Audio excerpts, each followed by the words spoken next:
Bonsoir, donc moi je m'appelle Nicolas Noël, je suis votre conférencier d'immunologie pour ce soir. On va commencer ces 5 dossiers de module 8 qui sont des dossiers assez simples, mais je vous laisserai mon mail à la fin pour des questions concernant soit ces dossiers, soit l'ensemble du module 8 et de l'immunologie si jamais il vous en restait. Donc on commence par le premier dossier. Vous avez une femme de 35 ans qui est adressée dans votre service de gastro-entérologie pour des douleurs abdominales et une hémorragie digestive.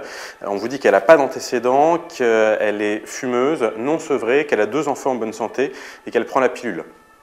Et sur la reprise de l'interrogatoire, elle signale la présence de sang et on vous parle de caillots. Tous les mots sont toujours importants dans un interrogatoire, dans les selles, avec une tendance à la diarrhée depuis plus de 6 mois et surtout une perte de poids.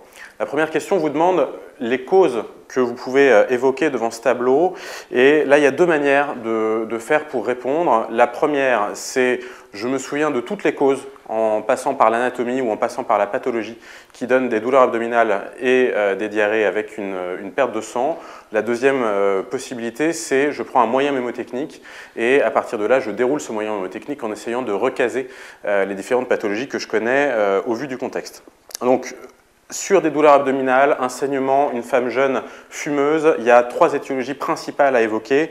La première, c'est les causes inflammatoires, c'est-à-dire les maladies inflammatoires de l'intestin qu'il faut toujours pouvoir évoquer, et c'est principalement la maladie de Crohn et la rectocolite hémorragique. La deuxième cause à évoquer, c'est les causes infectieuses, notamment des causes bactériennes chroniques comme les salmonelles. Vous pouvez avoir également les Escherichia coli, d'autres bactéries entéro-invasives comme les Shigella, le Campylobacter par exemple. Et la troisième cause importante à évoquer, et ce même si c'est une femme jeune, c'est évidemment les néoplasies, notamment les cancers du côlon ou les cancers du rectum qui peuvent donner des tendances à la diarrhée, plus exactement des alternances diarrhée-constipation et un saignement. Après, on peut évoquer beaucoup de choses, en particulier des causes vasculaires qui peuvent donner des hémorragies, donc ça peut être les angiodysplasies coliques. On peut évoquer également des causes médicamenteuses, mais ça c'est assez difficile de, à partir d'un tableau donné, se souvenir vraiment de toutes les causes. L'alternative, c'est donc de prendre un moyen mémotechnique assez large et de recaser dedans les différentes possibilités. Donc le moyen mémotechnique que beaucoup utilisent et que moi j'utilisais quand je bossais à l'internat, c'est le tithymitique. Donc vous avez ces lettres tithymitique avec un V à la fin qui correspondent chacun à des grandes cases dans lesquelles il faut essayer de voir s'il y a des pathologies qui se connectent ou pas. Le premier T, c'est traumatique. Le I, ensuite, c'est pour infectieux. Ensuite, vous avez toujours à évoquer des causes tumorales, les causes inflammatoires, les causes métaboliques, les causes iatrogènes, les causes toxiques, idiopathiques,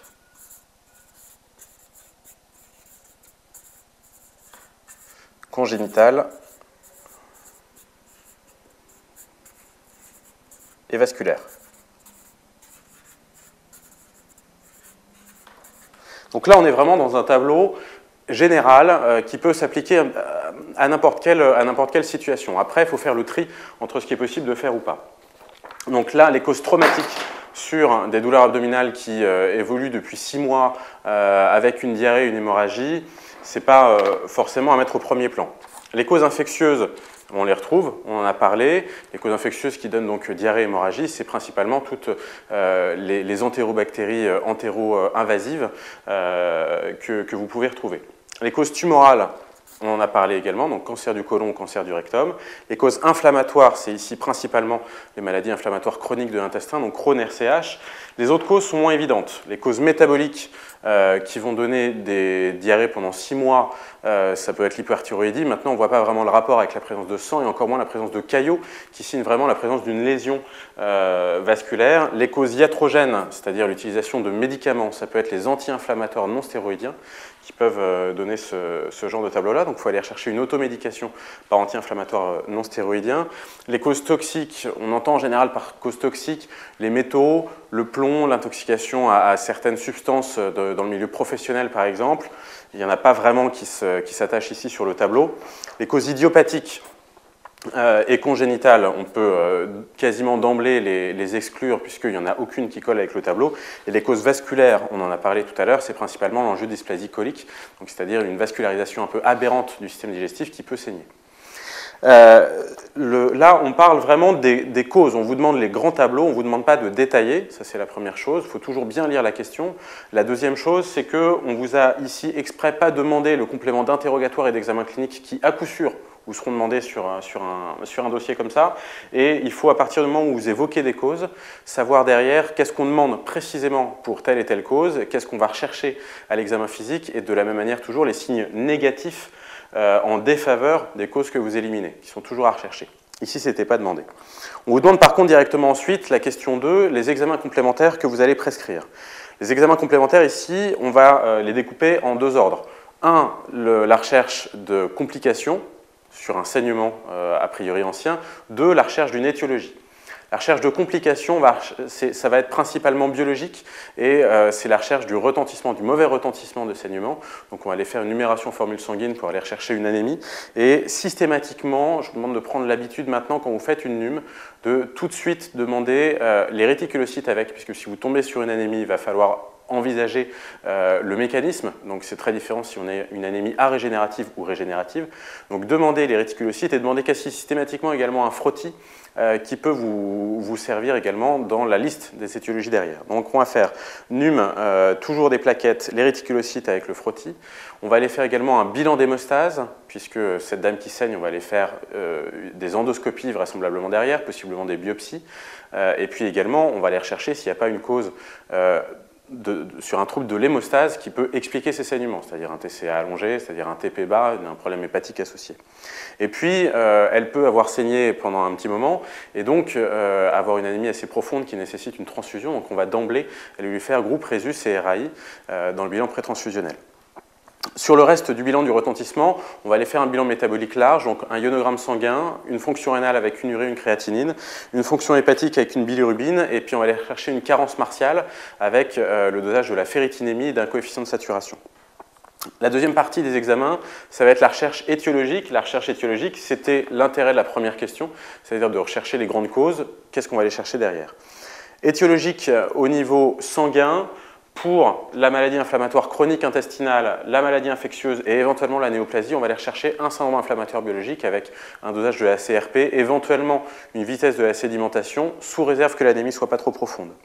Et puis, dans les autres causes infectieuses, on a beaucoup parlé des bactéries tout à l'heure, vous pouvez également avoir des causes virales associées, notamment qui vont faire le lit d'une immunodépression qui vont faciliter l'invasion bactérienne. Et c'est principalement, il faut aller rechercher une sérologie VIH positive qui peut traduire une immunodépression derrière. Il faut aller, dans le même temps, faire une sérologie hépatite B, hépatite C. Et puis, surtout, on vous parle de diarrhée depuis 6 mois avec du sang dedans. Dans les causes infectieuses, le mieux pour les rechercher, c'est de faire une coproculture sur 3 jours et également, si vous le souhaitez, une parasitologie des selles 3 jours d'affilée. Alors, au niveau immunologique, la recherche en faveur d'une maladie inflammatoire chronique intestinale, il n'y a rien qui a été franchement validé. Ça ne sert à rien de prime abord d'aller doser des anticorps antinucléaires, d'aller doser des anti-DNA qui seront d'une part pas forcément positifs dans le cadre d'une MICI, d'autre part qui n'auront pas forcément de valeur en l'absence de signes extra-digestifs en faveur des maladies type lupus associées. Il y a une chose au niveau immunologique qui peut éventuellement valoir le coup, c'est le dosage de ce qu'on appelle les ASCA, c'est les anticorps anti-Saccharomyces qui ont pu être élevés au cours de la maladie de Crohn. Maintenant, il n'y a aucun examen qui soit franchement validé aujourd'hui, donc le faire en première intention avant les examens morphologiques n'a pas forcément d'intérêt. Par contre, ce qui va vraiment vous apporter une pierre dans le jardin des étiologies, c'est les examens morphologiques pour aller voir ce qui saigne. Et là, ils sont de 2 ordres. D'une part, la rectoscopie qui se fait sous anesthésie locale pour aller voir vraiment une rectoscopie au tube rigide, ce qui se passe au niveau du côlon et principalement dans la partie distale, et en même temps on va pouvoir voir le rectum. Et puis surtout, il va falloir faire d'une part une coloscopie totale après une préparation et d'autre part une fibroscopie œsogastro-duodénale pour aller voir ce qui saigne. Dans les deux cas, ce sera fait après information de la patiente, ce sera fait après avoir fait un bilan d'hémostase, et puis on fera des biopsies pour vraiment aller voir quelle est la pathologie sous-jacente qui donne la lésion. Dans la troisième question, on vous donne les résultats, les premiers résultats d'examen complémentaires et on vous demande de les interpréter. Donc on vous donne une hémoglobine à 8,4 g par décilitre avec un VGM à 76 fentalitres et des réticulocytes à 25 giga par litre, qui sont la nouvelle nomenclature. Normalement, on doit plus dire 25 000 par millimètre cube réticulocytes. Donc au plan de la lignée rouge, on a une anémie microcytaire puisque le VGM est inférieur à 82 et arégénératif puisque les réticulocytes sont inférieurs à 120 giga par litre pour une hémoglobine déjà assez basse. Par ailleurs, vous avez des globules blancs à 11 giga par litre qui sont en formule totale un petit peu élevée avec des polynucléaires à 80%. Donc on a une légère hyperleucocytose à polynucléaire neutrophile qui traduit possiblement un syndrome inflammatoire biologique. On vous dit que les plaquettes sont normales. Donc au total, sur la numération formule sanguine, on a uniquement une anémie sans autre cytopénie évidente.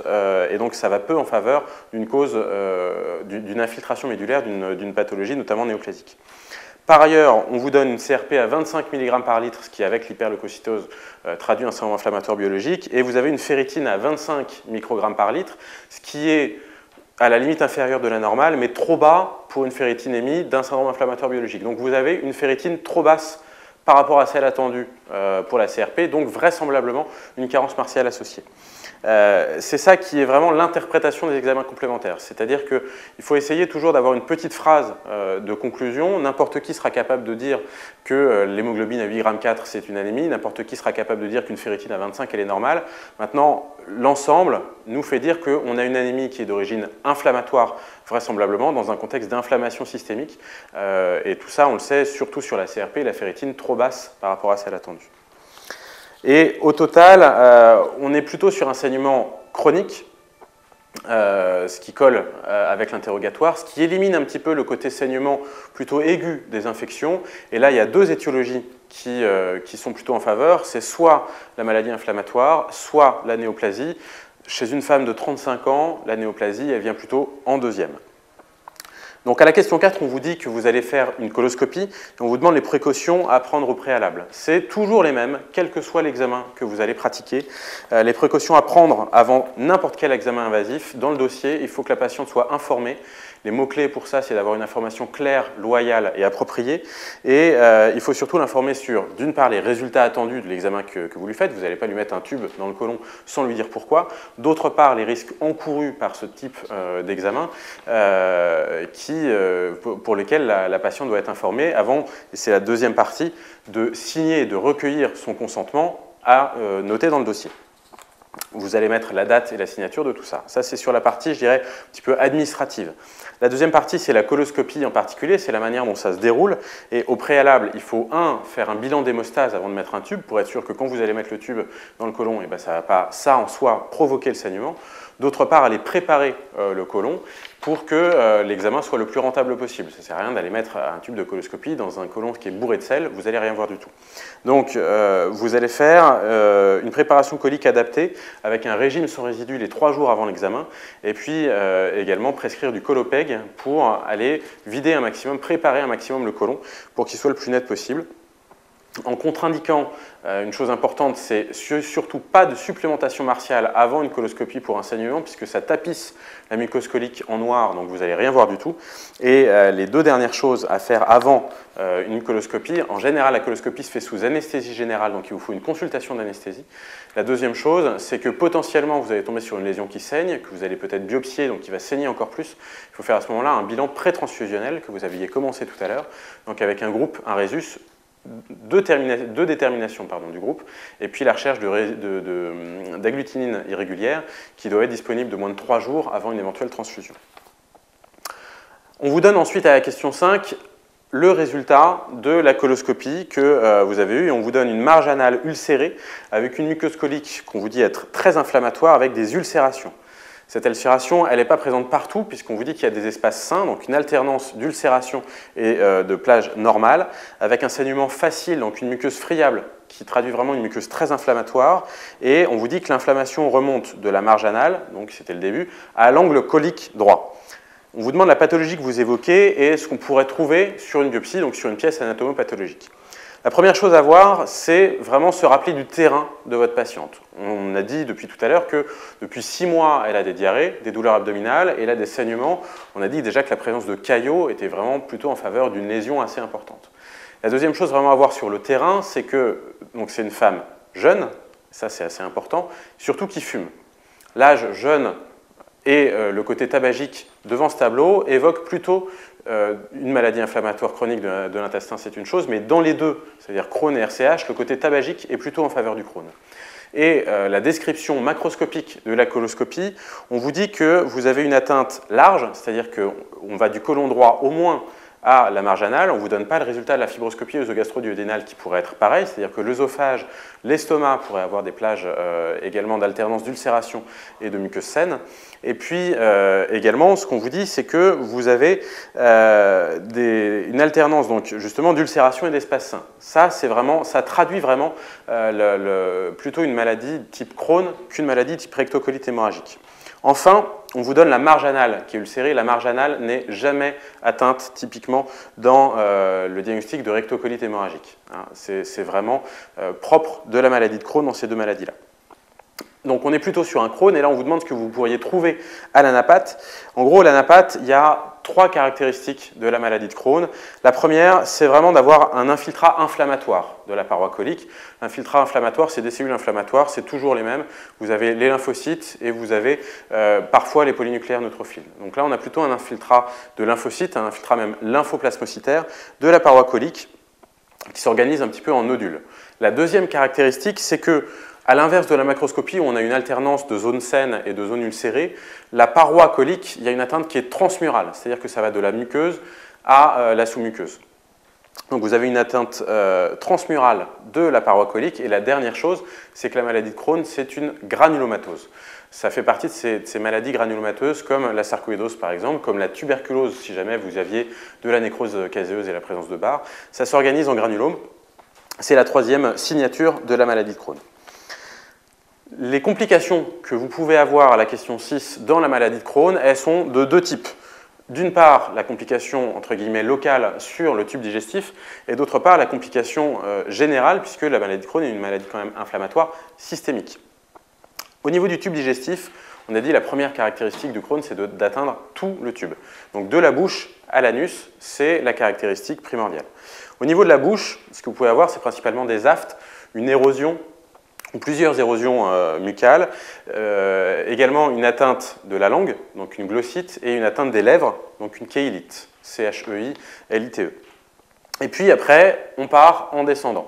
Donc au niveau de l'œsophage, vous allez avoir une inflammation possible, donc une œsophagite, avec encore une fois l'alternance, si vous y alliez en FOGD, de zones saines et de zones ulcérées. Au niveau de l'estomac, vous pouvez avoir une gastrite, des ulcérations gastriques. Et puis, si on descend encore derrière, une ulcération ou une inflammation duodénale, et puis ça atteint tout le côlon, que ce soit le grêle ou le côlon droit, le côlon gauche. Et puis, ensuite, vous pouvez avoir les complications mécaniques, digestives de tout ça. Donc, d'une part, on a parlé des complications hémorragiques depuis le début. Vous pouvez avoir également les complications douloureuses. Donc ça, c'est les 2 symptômes que présente votre malade. Au niveau anatomique, tout ce qui ulcère peut aller rogner la muqueuse et donner en aval des perforations d'organes, jusqu'à la péritonite chimique, avec une perforation d'organes creux et le liquide soit gastrique, soit colique qui se répand dans le péritoine. Vous pouvez également, du fait de l'inflammation, avoir une inflammation un petit peu aberrante, une réparation aberrante avec soit l'existence de sténose, soit l'existence de fistules, les deux étant vraiment assez caractéristiques de la maladie de Crohn. Et ensuite, vous pouvez avoir une surinfection de toutes ces lésions, donc des complications infectieuses. Et à long terme, il ne faut pas oublier la complication néoplasique qui a un risque accru de cancer du côlon. Donc on a vu là les complications digestives de la maladie de Crohn. Encore une fois, le Crohn, c'est une maladie systémique, c'est une maladie générale, et l'inflammation peut toucher tous les organes. on est un petit peu dans le cadre des maladies auto-immunes ou auto-inflammatoires qui peuvent s'associer de manifestations générales. Donc à la question 7, on vous demande les manifestations extra-digestives qui peuvent être associées. Et quand on vous demande les manifestations extra un organe sur une maladie particulière, il faut toujours commencer par les manifestations générales. Les manifestations générales, ça va toujours être les mêmes, en particulier dans les maladies inflammatoires. Donc ça va être la fièvre, potentiellement, ça va être l'amaigrissement. L'amaigrissement, là, il peut être lié soit à l'atteinte digestive, soit à une anorexie du fait de l'inflammation générale. Vous pouvez avoir également une asthénie.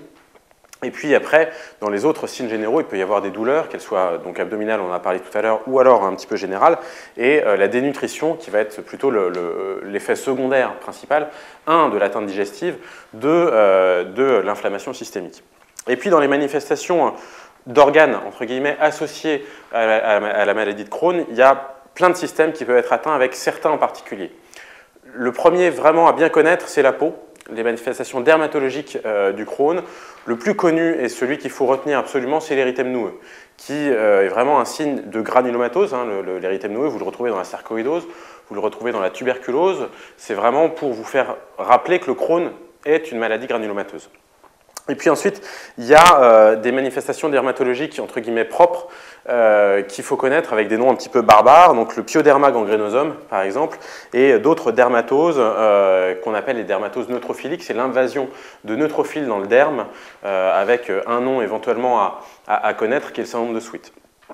Les autres manifestations sont principalement des manifestations articulaires. Vous savez que la maladie de Crohn s'inscrit dans le cadre des...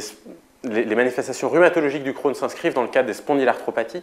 Donc vous pouvez avoir une spondylarthrite ankylosante associée et puis vous pouvez avoir authentiquement une forme périphérique de spondylarthropathie avec une oligoarthrite qui touche principalement les petites et les moyennes articulations. Au niveau des autres atteintes, après on peut lister tous les organes, on peut toucher le foie et ce qui s'associe, ça va être principalement des cholangites sclérosantes. Vous pouvez avoir d'autres atteintes auto-immunes spécifiques d'organes, notamment la thyroïde, avec des thyroïdites principalement de Hashimoto. Vous pouvez avoir une gastrite auto-immune, donc c'est ni plus ni moins que la maladie de Birmer. Vous pouvez avoir une atteinte dans le même cadre que les spondylarthropathies, une atteinte oculaire de la chambre antérieure qui est donc une uvéite. Et puis, de manière un petit peu plus rare, vous pouvez avoir une atteinte hématologique associée, type myélodysplasie, qui s'associe volontairement à des formes de maladie de Crohn. L'autre atteinte hématologique étant juste une conséquence du saignement, c'est la carence martiale ou l'anémie inflammatoire. Puis après, de manière plus rare, vous pouvez avoir des manifestations pleuropulmonaires, par exemple, ou des manifestations de vascularite associées. Dans la dernière question, on vous demande les grands principes de la prise en charge. C'est une question qui n'est pas forcément évidente parce que dans les maladies auto-inflammatoires, auto-immunes, il y a beaucoup d'éléments qui rentrent en compte dans les traitements. Il faut toujours penser à deux étapes dans les traitements, c'est le symptôme, le maître symptôme, et l'étiologie, et donc là en l'occurrence l'inflammation principalement digestive. Donc la première question qu'on se pose quand on traite, c'est est-ce qu'on hospitalise ou est-ce qu'on traite en ville? Là, vous avez une dame de 35 ans, visiblement bien portante. Bon, on se dit on pourrait éventuellement la traiter en ville, mais est-ce que j'ai des arguments de gravité qui nécessitent de l'hospitaliser? Ben oui, j'en ai un, enfin j'ai même deux raisons de l'hospitaliser. La première, c'est de traiter l'hémorragie. En faisant un support transfusionnel, en allant éventuellement traiter localement, et la deuxième, c'est qu'il faut aller faire un bilan de la maladie que présente la patiente. Donc là, on va hospitaliser la malade dans un service de médecine, typiquement en hépatogastro, et puis on va la mettre en condition, c'est-à-dire que là, il faut la perfuser, il faut lui faire en même temps que la perfusion le bilan, notamment le bilan qu'on a prescrit tout à l'heure à la question 2, donc pré-transfusionnel et le bilan étiologique, et faire ensuite le traitement symptomatique. Le traitement symptomatique, il y a d'une part traiter les douleurs et les diarrhées, donc avec des antalgiques de palier adaptés à la douleur, en commençant par les antalgiques de palier 1, et puis en associant une coanalgésie assez spécifique des douleurs abdominales par antispasmodique type spasfon.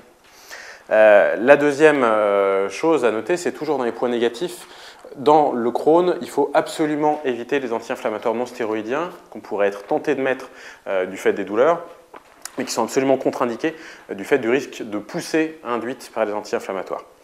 Dans le traitement symptomatique, toujours, on a le traitement du saignement, donc on va aller faire une transfusion pour avoir une hémoglobine à minimum 8 grammes, 8 grammes 5, puisqu'on n'est pas dans le cadre de l'homme de 65 ans coronarien, où on aurait un objectif d'hémoglobine à 10 grammes. Et puis, dans le même temps, dès qu'on aura pratiqué la coloscopie, on va pouvoir initier une supplémentation martiale, puisque une part de son anémie est liée à une carence martiale. Et puis ensuite, le deuxième pan, c'est le traitement étiologique de la maladie inflammatoire intestinale.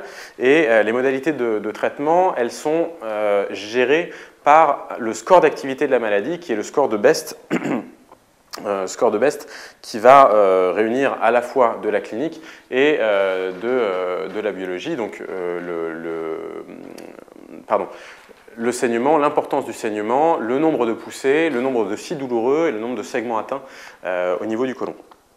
Et en fonction de tout ça, on va définir la maladie de Crohn comme étant une forme mineure, modérée ou sévère en fonction des complications qu'il y a. Et ça va induire sur le traitement. Le traitement de la maladie inflammatoire intestinale commence par traiter dans les formes mineures à modérées avec des traitements de type pentasa, type 5-aminosalicylés, qui sont très efficaces mais qui vont agir essentiellement localement. On peut ensuite donner, pour diminuer l'inflammation locale, des corticoïdes péros à visée topique. Ça, c'est principalement le budesonide, l'antocorte qu'on utilise, qui est vraiment un corticoïde qui va aller cibler la paroi colique. Et puis, si vraiment on est dans les formes modérées à sévères avec des douleurs ou des symptomatologies qui sont réfractaires au traitement qu'on a donné avant, on peut donner une corticothérapie systémique, mais qu'on essaiera de donner la plus courte possible avec le risque d'ulcération majorée et de perforation sous corticoïdes. Et donc, il faudra essayer de faire un relais assez rapide par un autre traitement immunosuppresseur. Et ceux qu'on utilise dans la maladie de Crohn sont assez vastes. C'est l'Immurel, par exemple, la cyclosporine ou le Néoral, qui peuvent être utilisés en relais des corticoïdes à visée d'épargne cortisonique pour éviter l'imprégnation et les complications locales. Et on n'oublie pas que depuis 5-6 ans, il y a des traitements qui ont maintenant fait leur preuve dans la maladie de Crohn, qui sont utilisés dans les formes modérées à sévères réfractaires, qui sont les anti-TNF-alpha, qu'il faut utiliser en particulier donc, dans les Crohn réfractaires, ou alors s'il y a des signes associés, type signe articulaire. Et puis la dernière partie du traitement, ça va être principalement la surveillance et l'éducation de la malade. Donc là, on va faire une surveillance régulière en consultation, qui va être une surveillance d'une part clinique sur les symptômes, d'autre part endoscopique pour la surveillance des lésions et éventuellement la transformation néoplasique derrière. Puis on va éduquer la patiente, elle va devoir avoir un régime adapté, donc avec un suivi par une diététicienne. On va lui proposer un soutien psychologique, une prise en charge à 100% dans le cadre des infections de longue durée. Et puis surtout, il va falloir lui faire arrêter de fumer, donc une consultation de tabacologie, puisque le tabac fait le lit des poussées de maladie de Crohn chez ces gens-là. Et enfin, aller surveiller donc les complications et poser éventuellement, si on a besoin, une indication chirurgicale si jamais il y a fistulisation, si jamais il y a sténose ou une complication locale.